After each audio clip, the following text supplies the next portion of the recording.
joint degree, particularly because the universities in the North, and by North, I mean your North America, your Europe, and to a very surprising extent, your Western Europe, Eastern and Western Europe. They want double degrees, and our guidelines do not allow us to have double degrees. We can only do joint degrees. And so you find that you have a good idea from a scholarship point of view. The ideas are fantastic. The programs have been thought through and they're interesting. The students are there and money is there. But how do you, what will it mean at the end of the day? And I, in my experience, have deadlocked a lot on when you now have to come up with the actual certificate. What will it look like? Because obviously, if you don't have an institutional template, you're always going to be negotiating with a partner every time you have a joint degree that you are negotiating. I've also found that the aspect of fee waiver, that is an integral component of joint degrees, is a big problem for universities, developing universities, certainly South African universities, because we need the fee and we need the subsidy. And Northern partners would want to come and have their students' fee waived, which for them is more expensive. But the same is not true for when our students are going that side. You find that the waiving of fees actually abroad is a small cost compared to what it costs to have a student overseas, from accommodation to local ground transportation to food and all of those things. So negotiating these very minute aspects becomes very tricky. But at Nelson Mandela, we've been able to successfully complete this. I mean, the French partners, for example, can be particularly tricky because they want to do things their own way and nothing else. So you have to be firm. And I've said at one occasion, well, you know, this is a deal breaker. If you're not going to accept these terms, we can't do it your own way and only your own way. And so those are the other aspects, you know, that you have to take into account. On community engagement, and also I want to separate the issue of community engagement or programs related to community engagement or in support of community engagement to the Erasmus programs, because the Erasmus program does not always entering into an agreement for the sake of submitting an Erasmus application does not give you room to think around all of these things. I always say it's better to have an institution-wide agreement, and then the Erasmus agreement should be an addendum to the institution-wide agreement. It's much easier like that, it's risk-free. But if you're gonna start with an Erasmus agreement because you want to rush to submit the application, you're going to be stuck with an agreement that now needs to be converted into an institution-wide agreement, whereas the relationship was really between two academics. It's not impossible, it's just not strategic enough. So again, it requires one to start thinking, what are the strategic partners?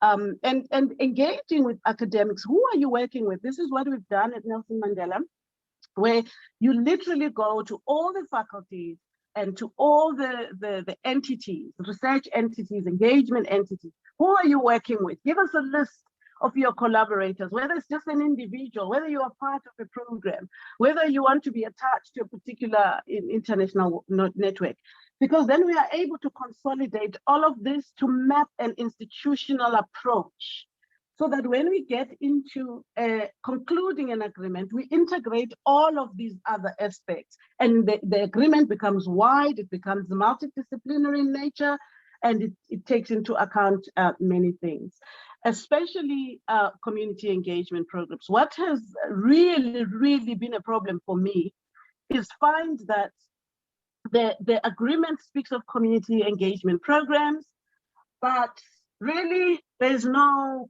community engagement to write home about. It's really just to tick the boxes. It has no impact on the communities that it's supposed to develop. Nobody bothers to check once the program has been approved and it's now running. Nobody goes back to look at, so 3 years ago, we signed this agreement, we agreed we'd do this and this. We are working with this community or these communities. Can we now go to those communities and check the impact that these agreements have had on them? Nobody does that until there's a second round of funding, and the fund requires a progress report, and then now you start, running around to look for some kind of progress. But I know that is not the question that was asked. I just thought I would also go there because it's an important aspect. Yeah. The issue of driving these initiatives between the academic and the international office is a win-win formula. If you don't do that, then and this is often the case, and that's why I speak about high-end skills in the international office. There is a lot of condescending attitude on the part of the academics who think, they're just administrators. What do they know? You can tell me about my work that I've been doing for the last 40 years. I'm a professor here, you are an M+2. They say these things. So there has to be, and again, I speak about an institutional thrust, a drive within the institution to send the message across these important divisions that actually the international office is the only space in the university that is responsible for these kinds of initiatives. If you don't go through the international office, you cannot proceed with any. But also, it means that the DVCs have to buy in. The DVCs cannot sign agreements if there is no signature of the international office director. Those kind of things are very useful for ensuring and increasing collaboration. Thank you. I know I took too long. The questions were very fantastic. No, it's fantastic. I can see the wealth and the spread across. And, I've been, and many of us here have been in these multiple roles ourselves. And you speak the truth. I mean, what you reflect on is really what I can recognize. So it's really wonderful. I'm now looking at Denise to get guidance on time. Denise, can we have one more round of questions and you decide and we'll go with that? So we are at 5 to 1 and I think we have to stop, otherwise it's a round of questions and answers. Can you unmute, Denise? I can't hear you. Sorry. I don't think we should have another round because then there are answers. Am I on mute on your side? No, you're good like that. You're good. You're okay. Good. All right, good. Yeah. So I think we're going to stop here, and we are going to perhaps just say a very, very grateful word of thanks to Dr. I can never say your surname, Beata. So I'm just going to say Dr. Beata. Beata is a really, really insightful presentation, and I don't know if you want to end off, Birgit, since you introduced her from your side. Yes, well, I just want to also thank Beata a lot for this presentation. It also linked so well with the earlier presentation, so they really worked hand in hand. Mike was speaking about aspects of pluralism and being in the world, in a global world, and what does that mean for diversity? And then you saying, well, what does it mean on the ground? What does it mean here and now? And how do we negotiate the reality of pluralism, of multiple programs, of multiple kind of partners coming together? So it really worked very, very well for me, I must say. I'm seeing comments on my WhatsApp group coming from my online group. I'm not sure about you, Denise, but I know everybody really appreciated the conversation and the presentation. I've sent the presentation to the participants so people can look at it in detail. If people have burning questions, please come to me or Denise, and we can, negotiate with Beata that you can email her. I'm sure Beata would be willing to, have a question answered. Denise? Yeah. Beata, did you want to say something? No, I just wanted to say, sorry, I wanted to say we are in service of society here at Mandela. So anything that a society needs, we are here. That's why I put my email address there. Bless you, that's so cute. That's an email of, the service for society. I love that as kind of the image of NMU. You are a real champion of that. That's fantastic. So all of us, thank you very, very much. And I think, Denise, is it correct to say we're going for lunch? Do you want to take us forward to the afternoon and see when the afternoon starts? Yes, and thanks again, Beata. I'll be writing to you personally, but from this end, really, really insightful, really your experience shows. And people who are engaged in that particular area have nods of agreement here in the room. You can't see us clearly. So we will be engaging with you further via email. And thanks very much. So we can stop sharing that screen, and I just want to go into our rest of afternoon screen, please, everyone. Okay, I'm gonna go, Denise, but thank you for inviting me. I really do appreciate this opportunity, and good luck with the rest of the program. Thank you. Thank you very much. Okay, can we share the slide again? So it is lunch break, but it's not tea break. It is lunch break. Lunch, yeah. So I think we're just trying to catch up with the slides on the other side. We are here. And it's going to be a bit of an extended lunch break, so that I want to put on my next slide, which is not coming on, to let you know that we'll be coming back at 3 p.m. And I'm going to ask all of you, please, to try and be on time. For that, we have an international speaker. In fact, if you can be here 5 minutes earlier so that we can iron out any possible problems, we will be on board with her 15 minutes earlier, and hopefully we've sorted it out, but so that we can get started immediately at 3 o'clock. Okay, so enjoy your lunch. You have a little more time to work if any of you need to do that, or relax, and then we'll see you back here at 3 p.m. Can I just get lots of fresh air? Thanks to our online group. Thank you. Have a long lunch. If I can just say to the online group, I appreciate when we say thank you, greet the speakers, put your cameras on. That would be lovely. We're back at 3 sharp. For exactly our next speaker. Let's not try it, let's do it. I'm keen to do it at 3. Happy lunch, everyone. Thanks.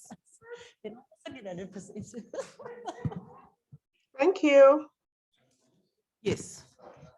Thank you. Yep. So I want to start out by sharing some details of my early life and the path that I took to becoming a global leader. I will then talk about the impact of COVID on women faculty and administrators, and end with some suggestions about how we can address gender inequities in higher education. Then I'm going to ask you to go into breakout groups to reflect on your own power and your ability to lead change in higher education. And I think that this is important given what we have just experienced in the pandemic, that we link these two things together: who we are as people, what our passions are, times when we felt strong, and then the work that is before us, because it really is pretty significant work that we have to undertake.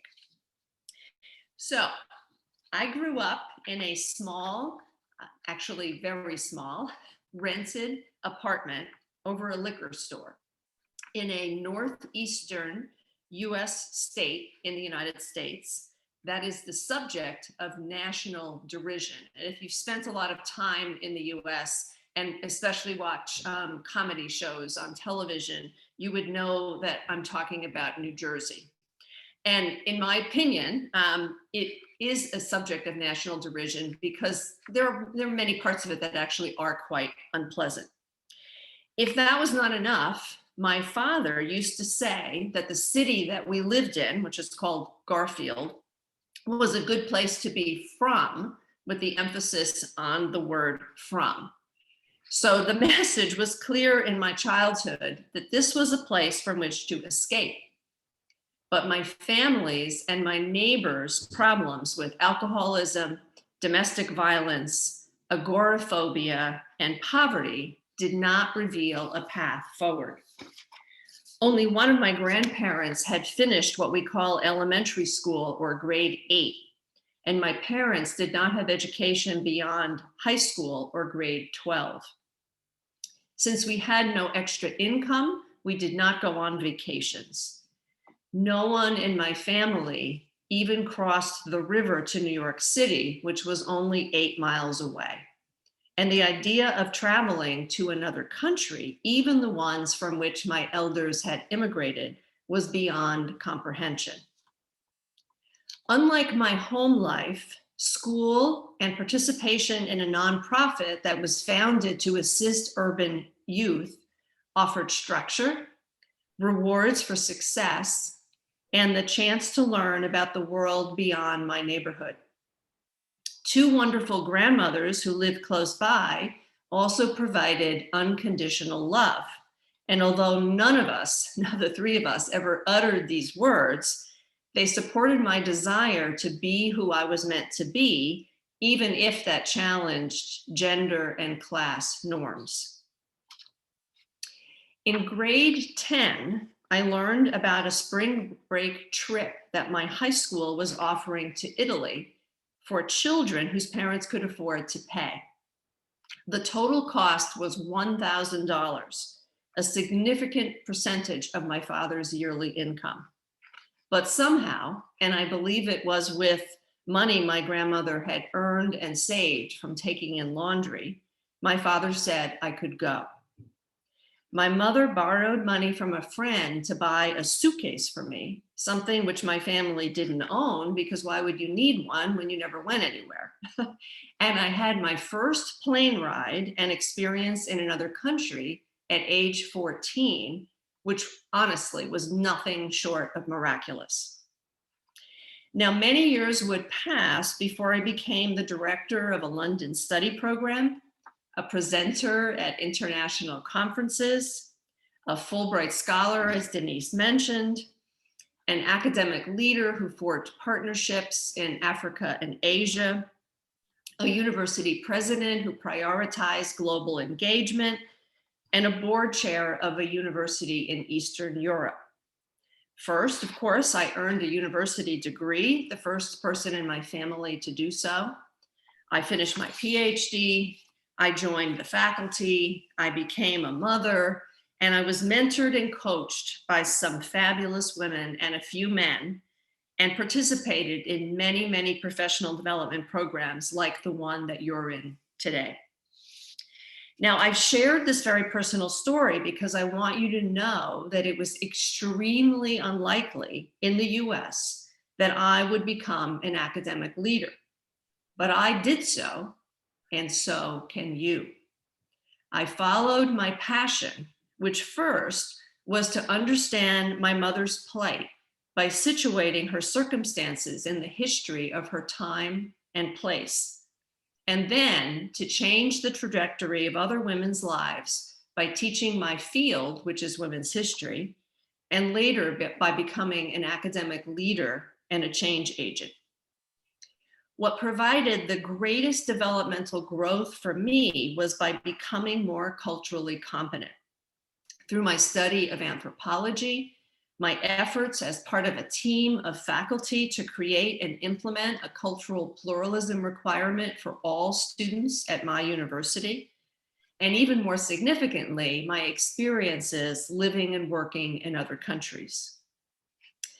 Understanding that the problems we face in higher education, and I would say across the world, are global in nature has taken me decades. And it's something that I think about every day. And I want you to know that I'm still a work in progress. I do know, however, that who I am has been shaped by moments. And as I got ready for today's presentation and my time with you, I thought back about what are some of those significant moments. So one is the feeling I had as a 14-year-old when the 747 left the ground in New York, bound for Rome. And I knew, I don't know why, I just had this feeling that I could be part of something much bigger than my neighborhood. And then, since I had never believed that I could travel alone, I'm gonna fast forward 30 plus years later, when I found myself experiencing the power of Anne Frank's legacy in her house in Amsterdam, where she hid from the Nazis, on my first solo international trip. So later, when we break into groups, I want to ask you to think about a moment in your life when you felt your power and your potential, because I think it's really important, given the times in which we are living, to connect to those feelings that we've had in the past of power and potential. It's important, of course, and this is that, maybe this isn't true for you, but I'll say it's true for me, because this has been a really depressing and devastating and demoralizing time that we've been living through.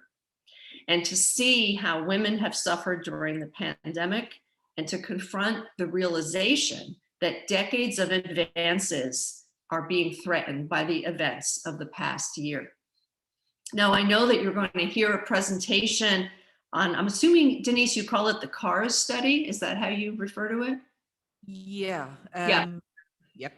Yeah. You're going to hear a presentation about this tomorrow, which is based on interviews in South Africa about the impact of COVID. And of course, you have your own and your colleagues' lived experiences upon which to draw, which I'm very interested in learning more about. So today, I really want to focus on COVID's impact on women in higher education in North America, most specifically, with some references to Europe and other continents, but not to Africa. Know that I am aware that higher education world leaders and United Nations reports state that the negative impact of COVID is the greatest on the African continent for women. Since the topic that I have chosen to address today is really enormous in scope, many of my comments are going to be very high level.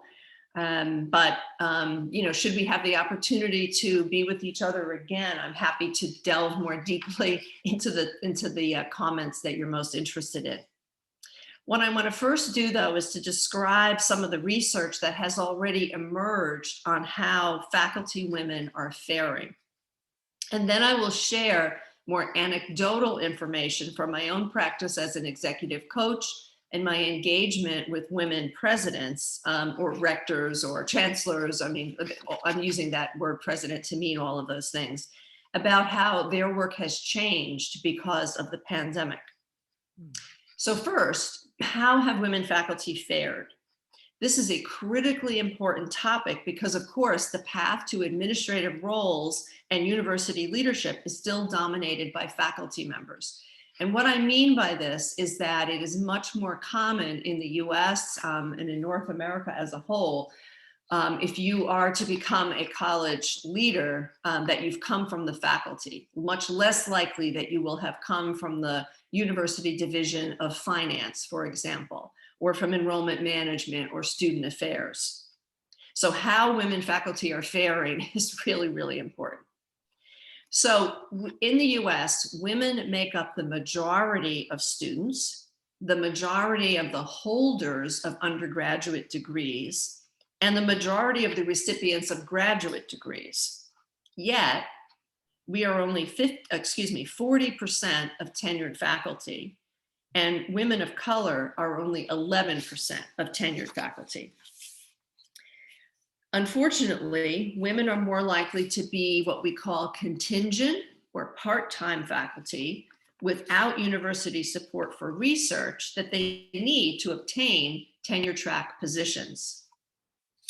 If women are hired as assistant professors, they discover an uneven playing field with their male counterparts.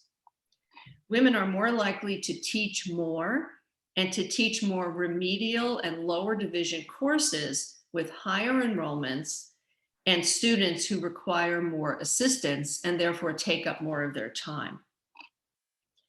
Women are judged more harshly by students in course evaluations.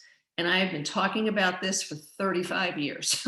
and there are lots of studies about it, and sadly, not much is being done about it.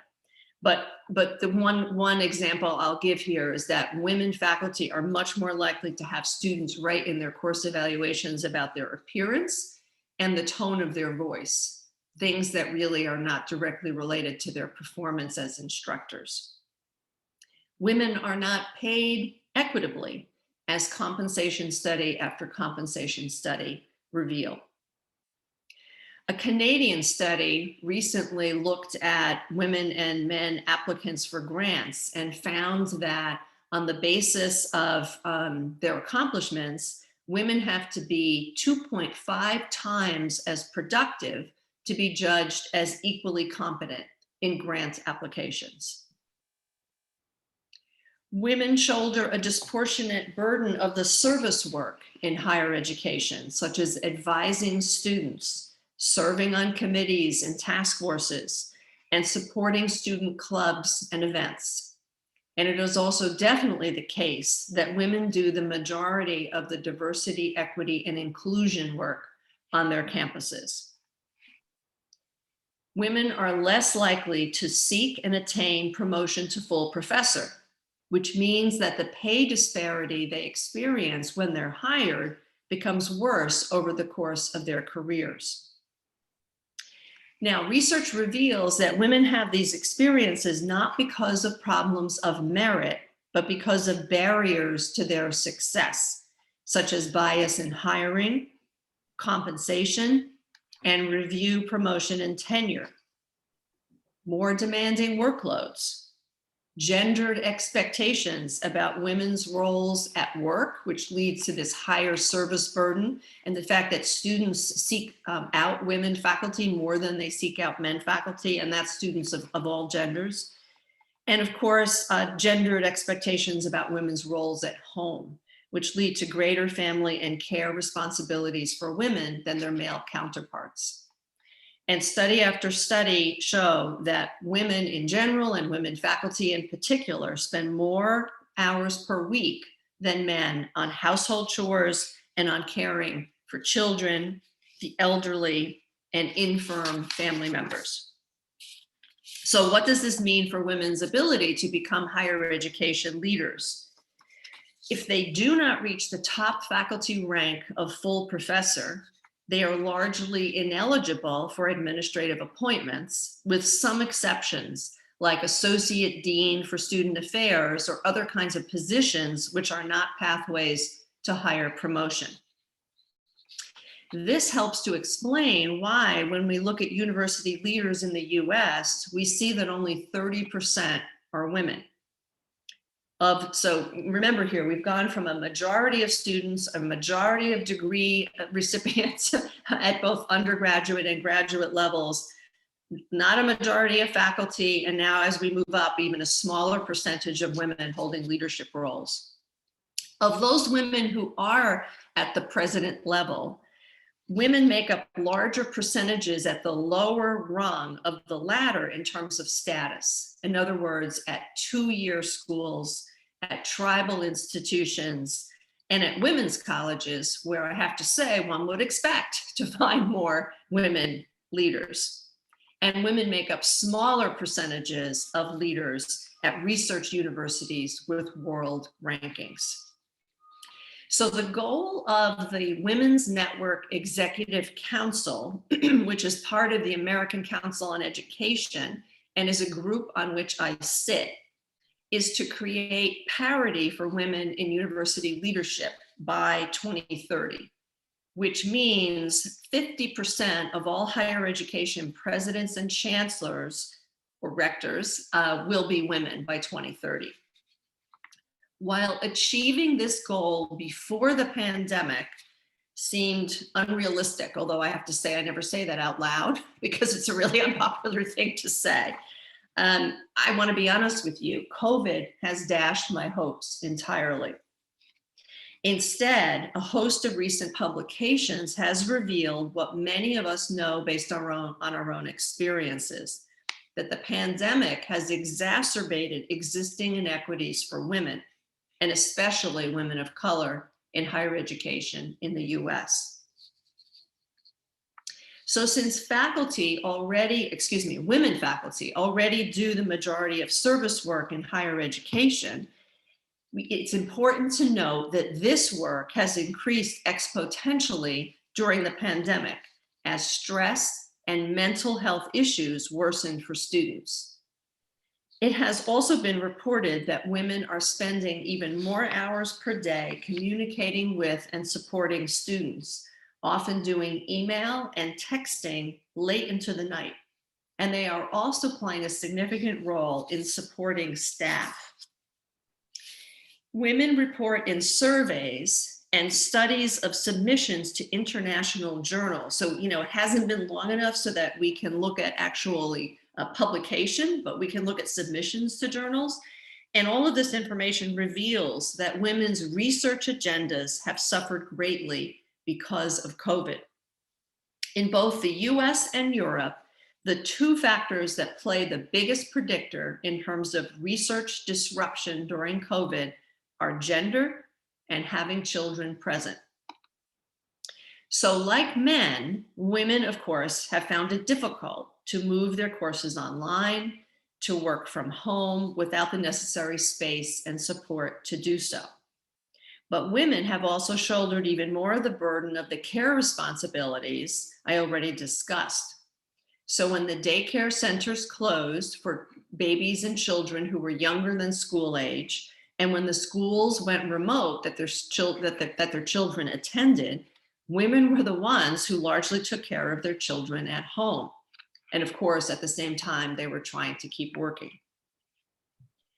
Now, faculty of all genders report that their institutions have tried to provide them with support, but the crisis of the pandemic has exacerbated the leadership challenges that women presidents and chancellors faced. And I know from talking to many, as well as my own experiences, that while there's a lot of concern about how faculty are faring and even more concern about how students are faring, a lot of the attention of leaders has really had to be focused on the financial challenges of the pandemic, on their institutions, the financial challenges of going remote, how expensive it has been to do COVID testing, and of the demands by students and in the US context to their parents for refunds of tuition and room and board. Because when students were sent home, they wanted their money back for room and board. And students continue to believe that the quality of the instruction they're receiving remotely is not the equivalent to the quality of the instruction they were receiving in the classroom.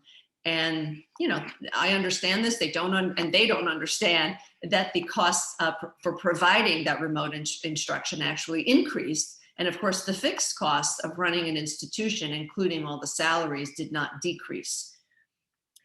So the presidents I've worked with and my own experience remaining in office, I had already announced my retirement, but I had 4 months to go after the COVID pandemic began. Reveal this sort of laser focus that everyone has had to have in leadership on the finances of their institution, and of course also on public health, because decisions about should we open, should we not open, how should we open, should we allow students to participate in athletic competitions, all of this, for all of us, what hung in the balance was absolutely people's survival. So all of these decisions were really fraught. Women leaders in particular have questioned their chances for success in this environment, and especially when they have been new to their positions. Others with greater lengths of service in these top roles are considering the personal costs of staying in office.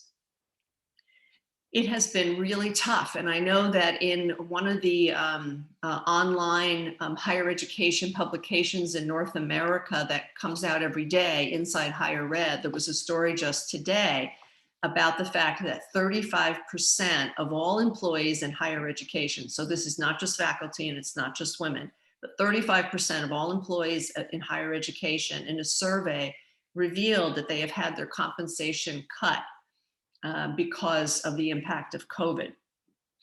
And of course, leaders are in the role of either recommending or making those decisions.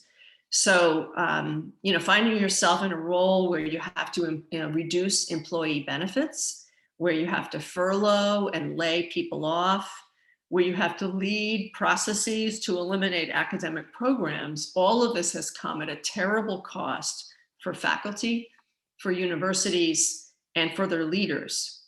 And many leaders in general, and I would say women in particular, have lost the perspective for why they sought the role and what they originally hoped to accomplish in it.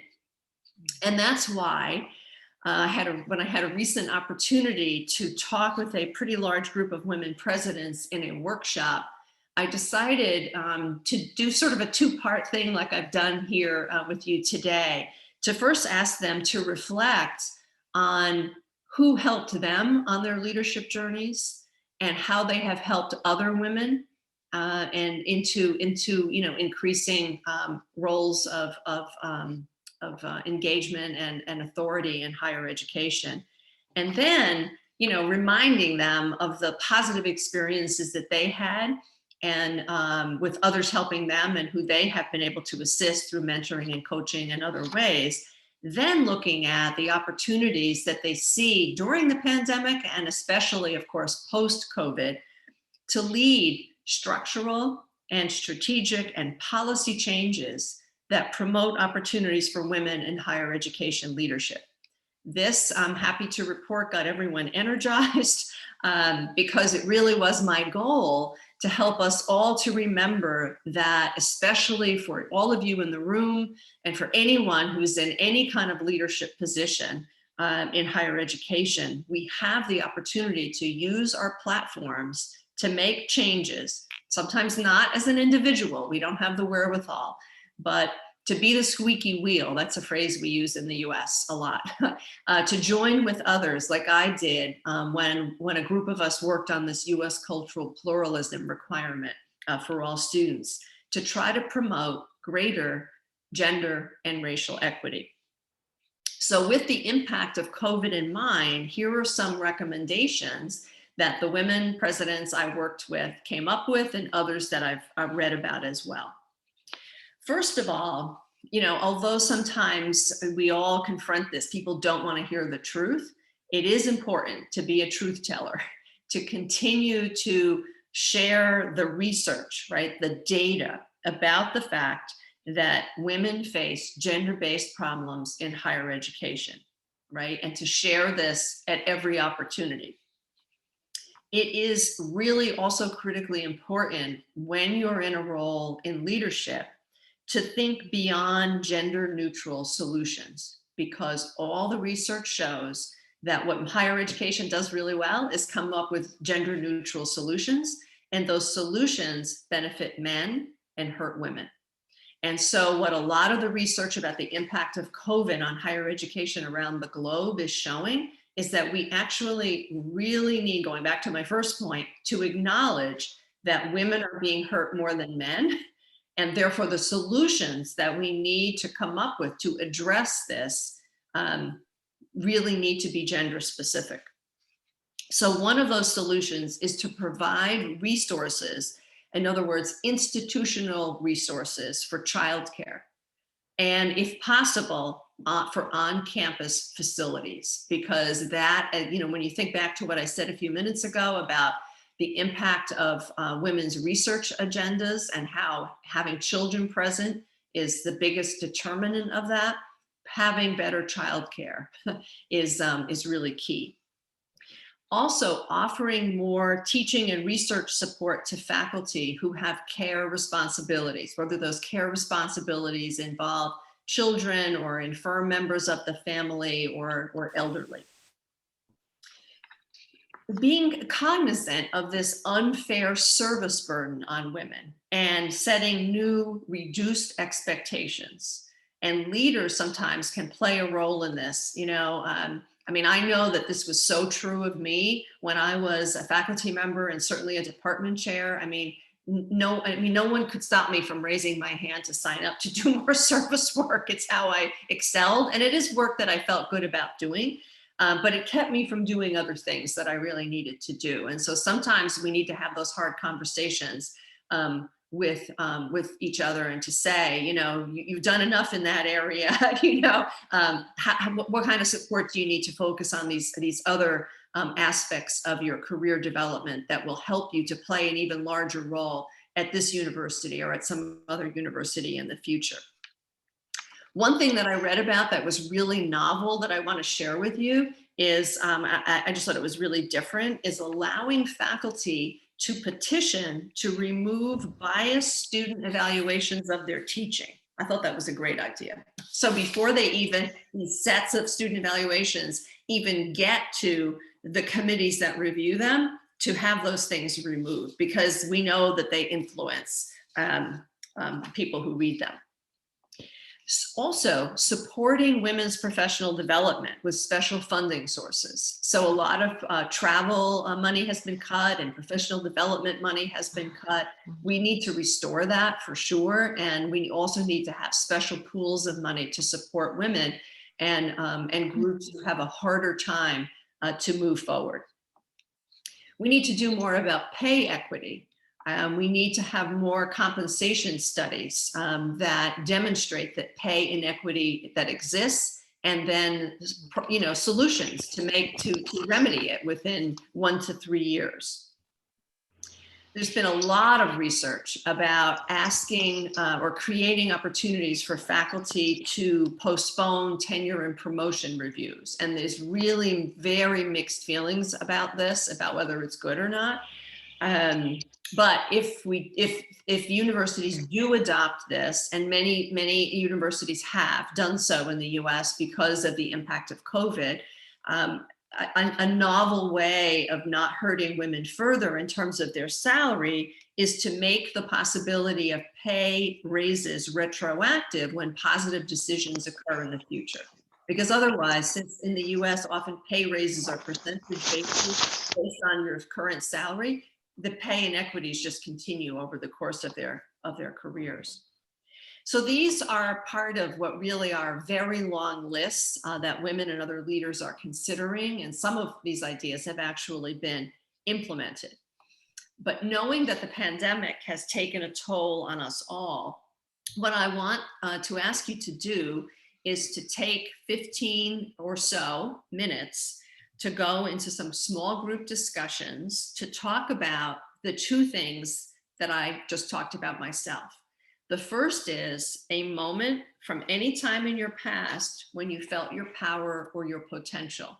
Because I think it's important, as I've said, to isolate those moments, to remember them, to be able to go back to them if like me, you at times feel depressed or overwhelmed by the kind of problems that we're facing in higher education right now. And then second, if you would think in your groups about a change you would like to work on in your university to support women in their leadership journeys. This could be a change that benefits you.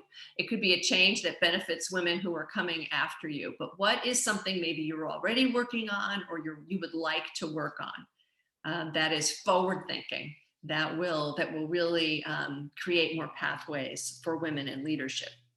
So as you go into your groups, I'd like you to choose someone in your group to be a reporter. So in other words, to take some notes, a recorder to take some notes, and a reporter to report out. So after 15 or so minutes, I'd like us to come back together. And if we have 5 or so groups, I think we have some groups in the room, and then we'll have one group that's virtual. We can come together and we can have one person from each group summarize what she heard about the moments and about some ideas for changes that you might want to work on to help move things forward at your universities. And then each person who reports out will have about 3 minutes so that we can keep to our time schedule. Does that sound okay to everyone? And does anyone have any questions before we go into the groups? All okay on this side? You all clear? Yeah. All clear on our side? Mm-hmm. Okay, sounds good. So we'll see you at about 9:45 or so when we'll get back together. 4:45 or so. Yes, I'm so sorry. I'm using my time. Sorry for that. That's fine. I'm seeing that. Looking at my laptop and I'm seeing the time. Sounds good. 3:45 on our side, huh? Yes. Okay, so I set my timer. When you hear the birds sing, it's time to stop. Okay, sounds good. Are you clear about the 2 questions? I'll repeat them. I'll repeat the two questions. The first is to talk about a moment in which you felt your power and potential. The second one is a change you would like to work on that either benefits you or other women coming after you. Okay, so you have 15 minutes. We will call you to attention. And as usual, let each one take a turn and then you can open discussion. My online group can join the group that they've been invited in. Zena has gone in. You just accept the invite on your I'm screen. sure she will.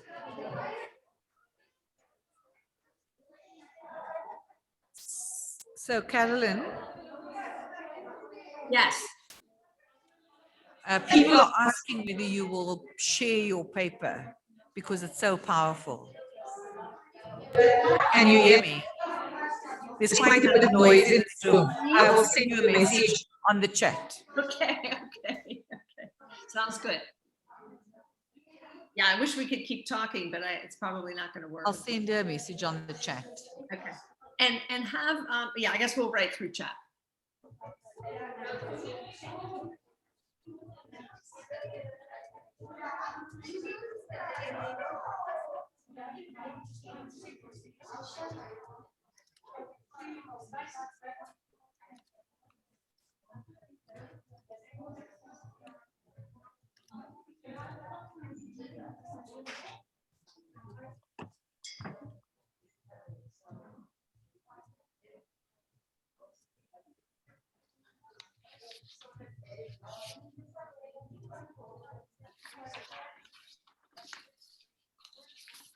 I've written a message.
She says she's got notes, not complete written out paper, and she's happy to send a summary. Is that okay? Yeah.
Upon it tends to have an effect on us. Some women end up having low self-esteem, even though they have the potential to go far and to go places. And again, there are some universities who have initiatives on paper to develop women. For example, I know of a university where there's this program known as the Next Generation Women in Leadership program. So they'll call coaches to talk to you, you'll attend 1 day or 2 day workshops. And then thereafter, when positions are advertised, then you are looked down upon. They bring somebody else and we're still a male. So at least universities should take such initiatives seriously. It's about time they are taken seriously. And then we also thought about facilities, making provision of facilities for children at higher education institutions, so that females are provided with an opportunity to work on their research and so on. Thank you. I think that's how far we went. Thank you. Thank you. Thank you to the groups in the room so far. We've still got one more to go, but we're going to our online colleagues now. Thank you. It's Mashiko who's going to speak for us. Thanks, Birgit. Carolyn, thanks so much for your presentation. I found it so accessible and so related. Can I ask you to put your camera on? Okay, sure. My internet is sometimes unstable, so we'll have to see. Hi, how are you? Yeah, no, thank you so much for I don't know, the honesty with which, you know, you gave your presentation. I really appreciate that. It doesn't happen often, you know, when you're getting a talk from somebody of your caliber. In our group, we spent a lot of time reflecting on our power in leadership. We actually didn't spend any time on when it was that we realized this power. So it was quite nice to hear from the previous group, you know, those moments of excellence from the ladies. And basically, you know, everybody generally echoed what you had said upon reflection, that in their own context, that there's lack of female representation at senior and executive level. Somebody even said that she was a lone character surrounded by too many hoarse voices, so too many men. And that, you know, women with equal skills, equal qualifications, as you said, have to work harder. And in our group, we felt even 5 times harder for the same recognition. And that, you know, universities were structured to support the careers of men, not so much women. There's just general lack of support, blatantly unfair treatment, and examples were given about how there was differential treatment between female colleagues and male colleagues, undermining of our capabilities as women.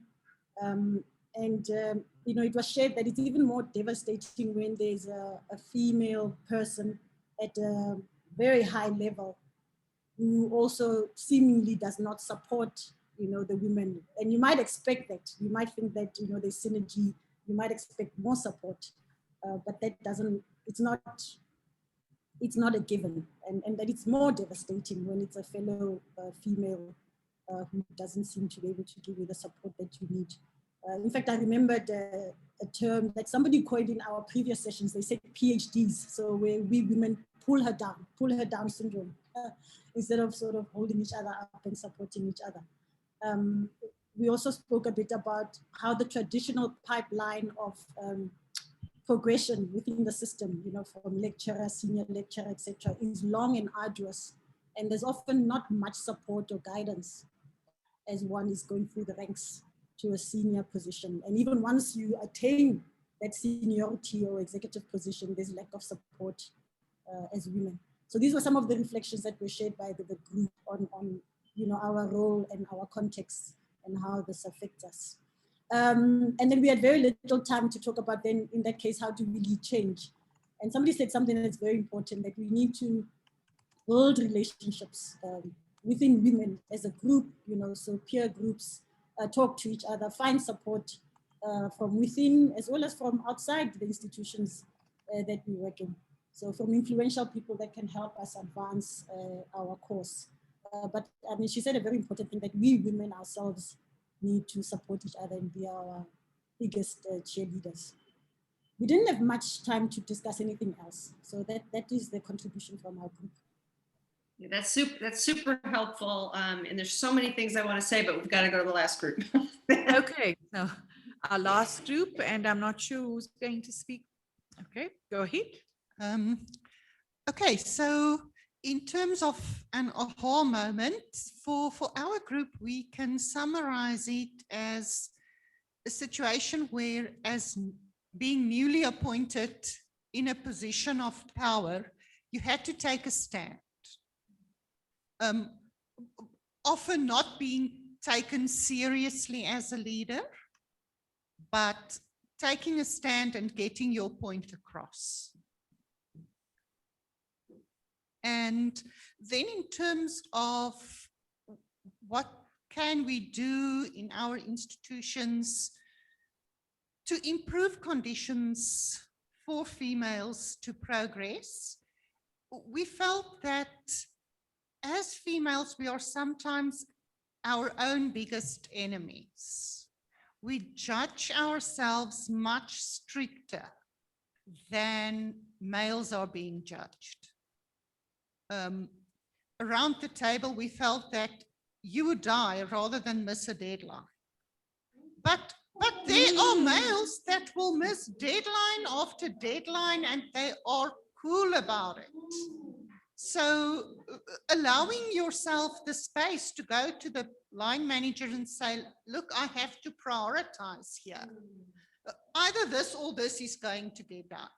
There's not time to do both. So to also encourage other females not to judge themselves too harshly. And unless someone else wants to add anything, that's our story. Thank you so much. So we've heard from all the groups, and I just want to take a couple minutes to say a few things and then see if in the remaining few minutes, if there are any questions, things you want me to address. First of all, the most important thing I want to do is I want to celebrate you. I want to celebrate you for the roles that you're in, for the women who you are, for the fact that you're in this professional development program, that you're investing in your futures, and that you want to make a difference, not just for your universities, but to be the kind of mentor and sponsor to help other women to feel more confident and to move into leadership. So I see you as trailblazers, and believe me, I know it's hard, but I really want to celebrate you. Secondly, yes, I understand the lack of confidence. I understand the imposter syndrome that some of us feel. I mean, when I told that story about feeling like I couldn't travel alone, for most of my life, I never believed I could do anything until I did it, and usually until I did it about 5 times, even though I was doing it. So I totally get that.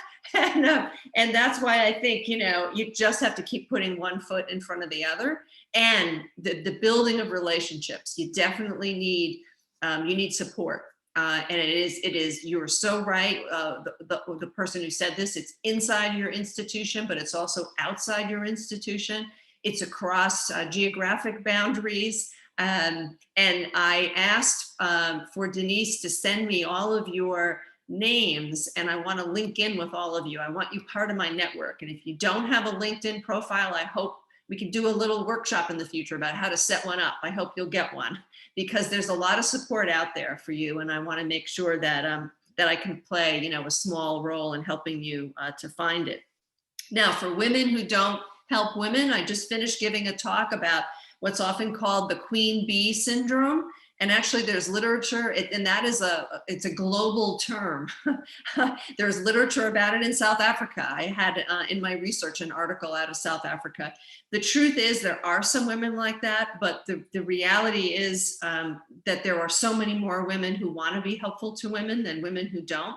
And most of the times when women are blocked from that first opportunity to get the job, or from the opportunity to move up to a senior lecturer status, or to get the grant, or whatever it happens to be, all the research shows that it's men. It's not very common, but there is some of that out there, and so I want to acknowledge that it can be a problem. But again, I celebrate you because you can be the change, right? You're not going to treat other women that way. We're going to treat women differently, because the competition might be fierce, but there's enough room as we remake universities for all of us, and for our skills and our talents to make a difference. So we have 4 minutes. I don't know, Denise, if you want to say anything, or anybody has something that you have a burning desire to ask me about. And I can't hear you, Denise. I am facilitating, and is there anybody in this room who would like to go as a burning question? We have about 5 minutes or so that you'd like to ask of Carolyn, or online. Birgit will pick up those questions. I've got online a question. We've got one from Nelly, who's wanting to ask a question. Okay, let's go with Nelly's while inside our room. We have to start kind of influencing and for me, it's like how we have to start kind of influencing the revamping of our policies, because we know they're not speaking to us, but we still governed by those policies. And also contextually, we need to build positions that are not there traditionally, which are necessary to be there. And maybe the talk, for now, we might not have power as much in our institutions, but what is higher education doing? Because maybe there are women listening in that line in higher education. There are leaders listening in that line in higher education. Can we take our talk out and be able to speak even outside the confinements of our institution? Because somehow it seems like whatever is happening in our institution, the authority is higher education, DHED. So can we have DHED buy into the revamp? Yeah, policies, contextual analysis of what we need in higher education, in our institutions. Okay, ability to be innovative, create new positions that were never there before. Okay, thanks. Was that Nelly speaking? Because I couldn't see who was talking. Nelly speaking, but she had recorded the question previously. I see, because I don't see her mouth moving. I know. Some ventriloquism going on here. Okay, good. So we've got that question. I recorded the question. I'm sorry, I recorded the question and posted. Thanks, Carol. Thanks so much. Okay. So before Carolyn answers that, let's just get 1 or 2 more, because this will probably be the only round we have. In this room, was there anyone who had a question? Go ahead. Thank you so much. So the one is about the great focus on women and the lack of focus on a male. So in what ways are we also enhancing, educating, being advocacy, whatever, for those men as well? We cannot leave them in those spaces. That's the one. The second one is, I've worked with lots of women, and I'm telling you, some women have made me cry. Yeah. And is there any evidence that institutions led by women are really progressive, wholesome, safe spaces for most people? Obviously cannot be for all, but for most people. Thank you. Thanks. So we've got 2 contributions, cross questions. Any others in this room? On your side, Birgit, you good? Thank you. All right. So Carolyn, would you respond to those? Yes, in 1 minute or less. Yeah. With some concluding comments as well. Thanks. Stay tuned for maybe we'll get together in the future. We can talk more about these issues. I would say with regard to the question about men, yes, as you know, so earlier in my career, there was a huge debate, and I'm talking about decades ago, between treating women separately and studying women separately, or integrating the study of women into the larger narrative of history or English literature or whatever it is that your field is. And I was always a both and kind of a person.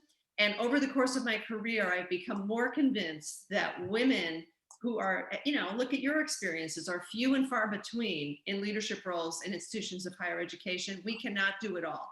So we have to help other women along their path to leadership, but we also have to engage men as our allies. And in the US right now, engaging with white Americans in the fight for racial justice is also equally important. So there's a lot of emphasis right now on the role of allies, and that it is not the responsibility of people who have been oppressed, whether they are women or African American or whatever, to solve the problems of their oppression. It's everyone's responsibility. So I agree with you that men have a role. And when I put together panels, I try to find a male ally who's going to be there to bring other men along on this journey. With regard to are women better, we now would have to get into a really philosophical conversation about, you know, biology, nature versus nurture, and all of those kinds of things. I think that there is some evidence that people believe that in the pandemic, that women who have been in leadership positions, both in terms of government and in terms of universities, have done a better job of safeguarding public health, of attending to the full range of people's needs, which are not just for a paycheck, but for inspiration and emotional support. But every woman, no. Are all men bad? No. I mean, we're individuals, right? But we're not yet in a position where we have so many women in leadership that we can see a range where we see great women leaders and then we see some poor women leaders, right? I mean, just like we see some great men leaders and some poor men leaders. We're not yet at that point.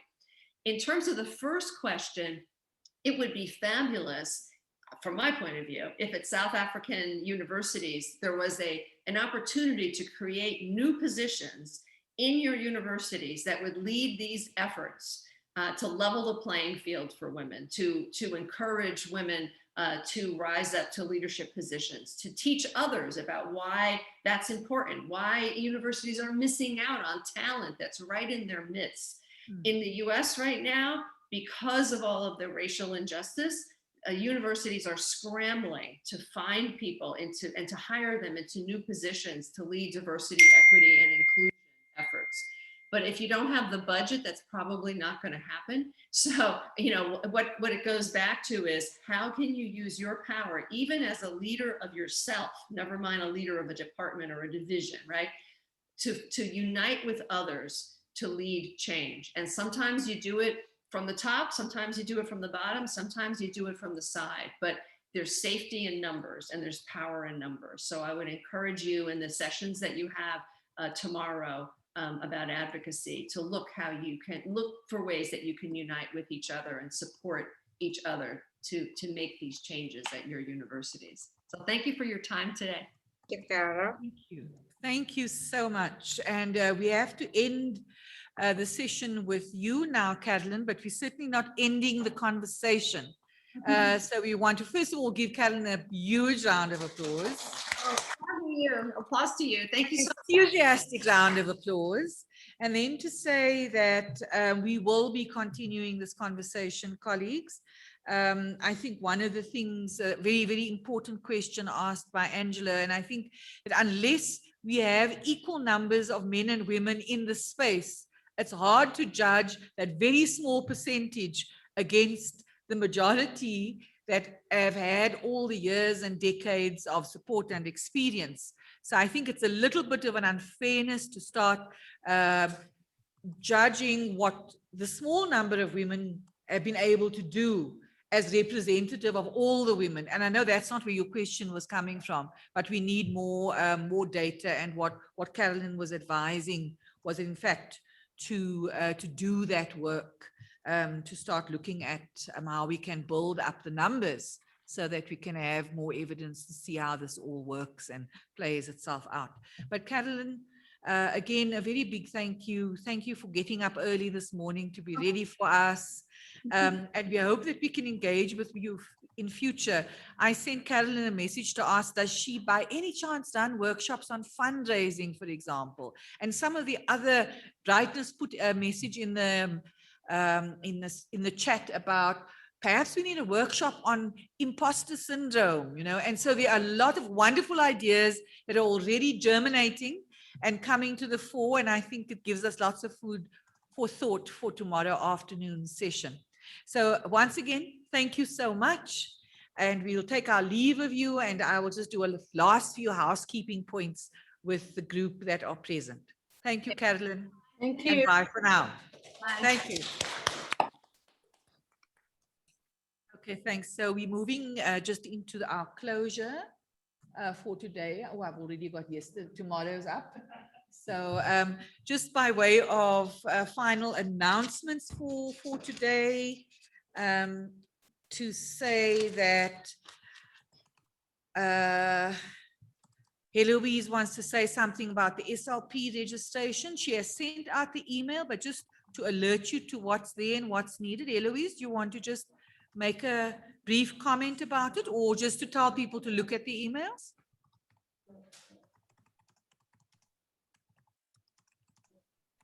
Yes, thank you very much.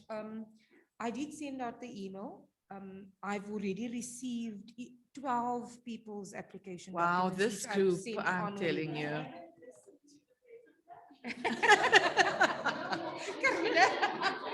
They sent it We're to me. missing out on the joke. What was the joke? We're missing out on Okay, so the joke is that Heloise sent out the forms for people to fill in, and she's already received 12 back, to which the comment was, then they weren't listening to the presentations.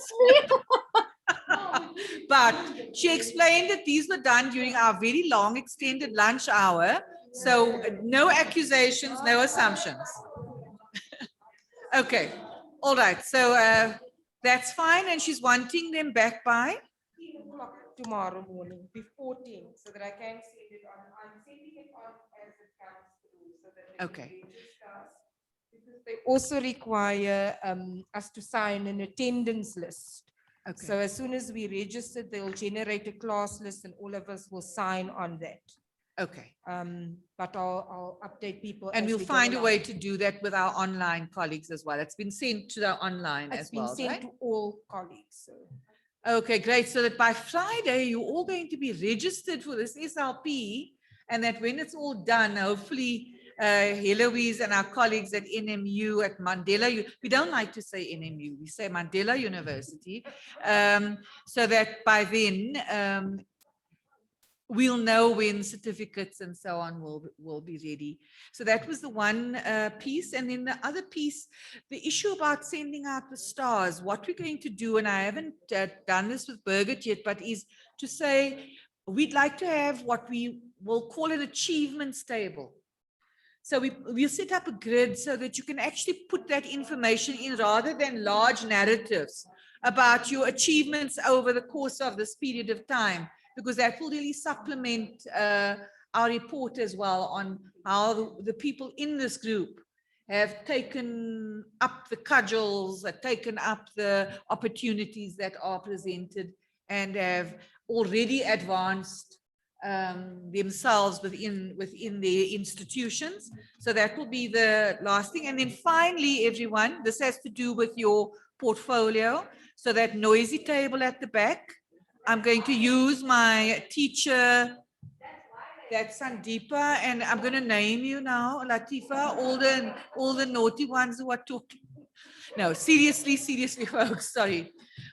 What I'd like to just say in terms of your portfolios, this week has really been an important week. I think it's been the culminating week where we've learned about leadership. We've learned about it from our positions in the globe, not just locally where we find ourselves. We've learned and heard from experts internationally as well as locally. And tomorrow, we're going to hear from people who have done specific studies into the kinds of things that need to happen. Some of those questions that were asked of Carolyn at the end around what needs to happen around policy, what needs to happen around structural changes, what needs to be happening at top management levels, etc., etc. So I've sent out that CARS policy brief again to everybody. Have another look at it, because we are going to work actively on that in 2 sessions tomorrow.